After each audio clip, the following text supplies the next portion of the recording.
Chers amis, bonjour. Nous sommes le vendredi 12 juin 2026. Il est 8 heures, quelques news de l'Arménie de l'Artsakh et de la diaspora arménienne. Ça sera demain, l'inauguration de mon exposition à 11h30, ici à Bourg-les-Valence, salle Chenevier, de la MJC Jean Moulin.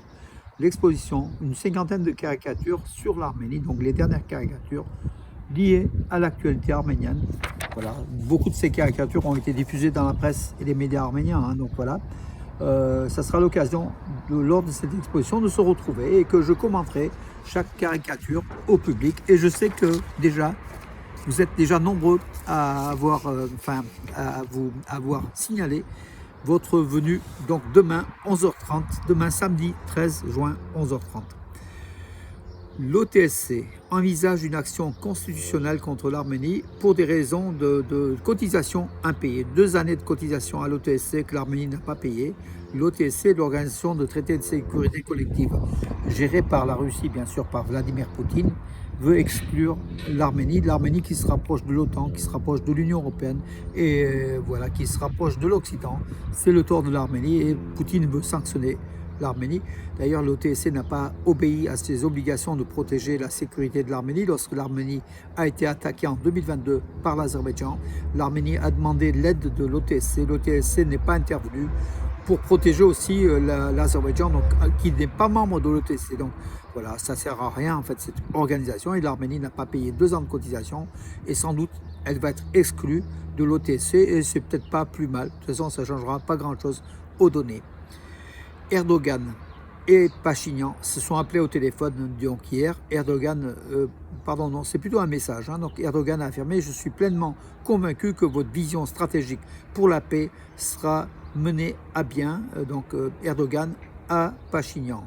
Donc le président turc Recep Tayyip Erdogan a adressé un message de félicitations au Premier ministre arménien Nikol Pachinian suite à la victoire du parti Contrat Civil aux élections législatives en Arménie.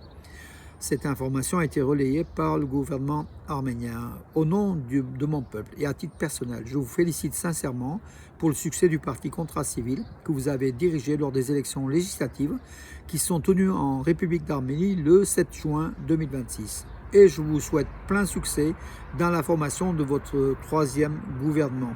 Je suis pleinement convaincu que votre vision stratégique visant à instaurer une paix et une stabilité durable dans la région et à garantir la coopération nécessaire dans ce sens sera menée à bien.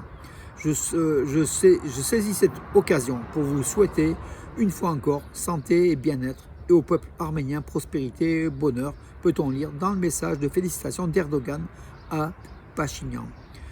La Turquie continue de subordonner l'ouverture de la frontière avec l'Arménie à un accord de paix entre l'Arménie et l'Azerbaïdjan acceptable pour l'Azerbaïdjan. Cela implique d'accepter les exigences de Bakou concernant les modifications de la constitution arménienne et l'ouverture d'un corridor terrestre reliant l'Azerbaïdjan à son enclave du Nakhitchevan et à la Turquie. Tout au long de la campagne électorale, les groupes d'opposition arméniens ont affirmé que Pachinian ferait de telles concessions si lui et son parti Contrat Civil remporteraient un nouveau mandat.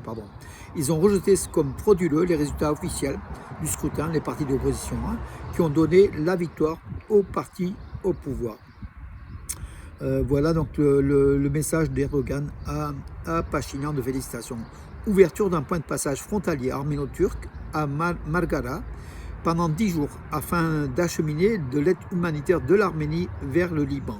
Le point de passage de Margara, situé entre l'Arménie et la Turquie, sera ouvert donc du 12 à partir d'aujourd'hui jusqu'au 22 juin pendant 10 jours afin de permettre le transit de l'aide humanitaire arménienne vers le Liban via le territoire turc. Cette décision a été prise par le gouvernement arménien à l'issue de réunions de travail entre les représentants des ministères compétents d'Arménie et du Liban. Il a été convenu d'aborder également la question de l'aide humanitaire fournie par l'Arménie au Liban. Cette mesure permettra d'acheminer l'aide humanitaire au Liban plus rapidement et à moindre coût par voie terrestre.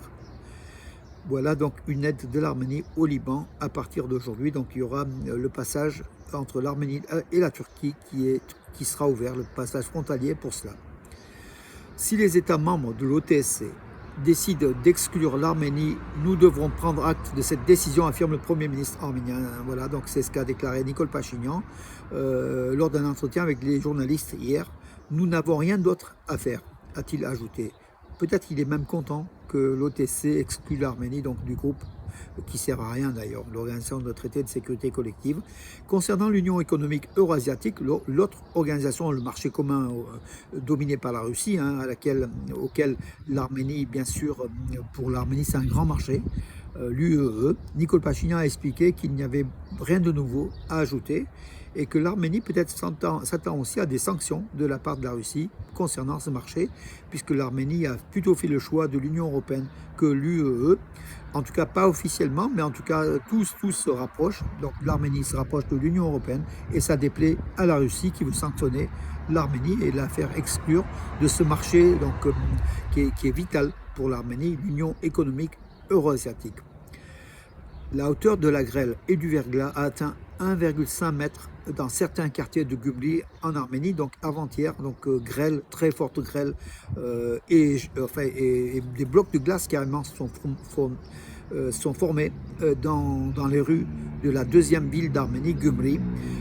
Voilà, les services de la municipalité ont œuvré sans cesse pour essayer de dégager, mais en tout cas pendant un certain temps, la circulation, tout a été bloqué, mais 1,50 m de grêle et de glace, c'était du jamais vu pratiquement. Donc à Gümrü, voilà, ce sont comment dirais-je, des conditions climatiques extrêmes et auxquelles a fait face donc la municipalité, la ville de Gümrü.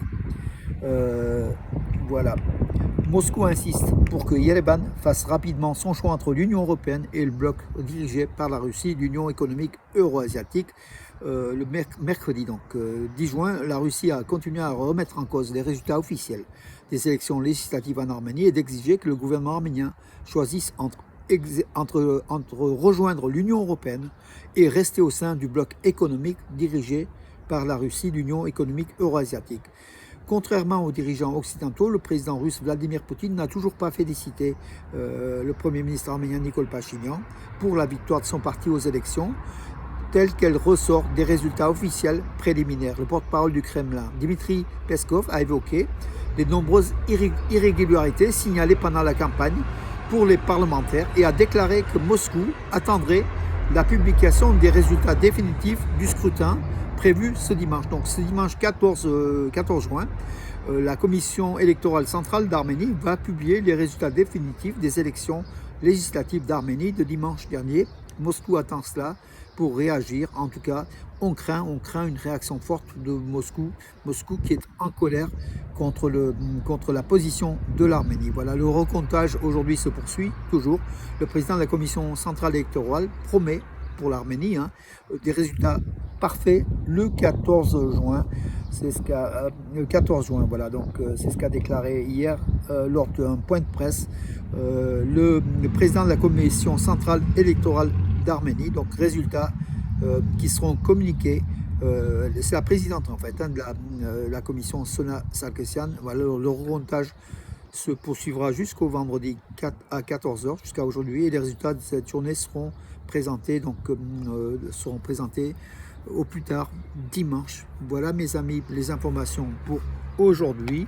Je vous donne rendez-vous peut-être demain matin si je peux, puisqu'il y a quand même l'exposition. Donc cette exposition, vernissage 11h30 demain matin, samedi 13. Donc venez et vous serez très très nombreux, je le sais, pour cette expo de caricature, l'occasion de parler de l'Arménie, des Arméniens, de tout, bien sûr à travers les caricatures.